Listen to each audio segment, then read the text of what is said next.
Everyone talks about AI agents, but almost nobody shows you the smallest possible version you can actually build today. So let's fix that. An agent skill is just a function your AI can call to do one real thing. Check the weather, look up a file, send a message.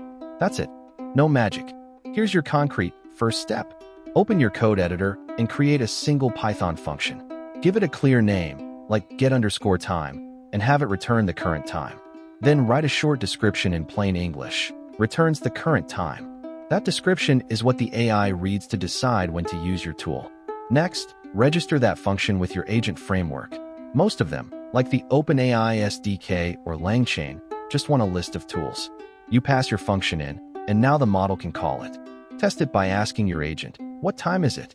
If it calls your function instead of guessing, congratulations, you just built a working skill. Now here's the honest part.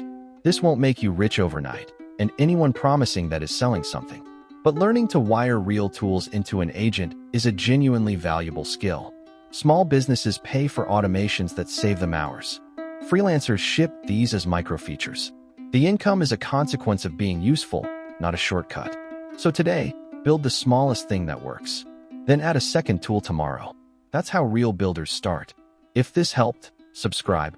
The next video shows you how to give your agent memory. See you there.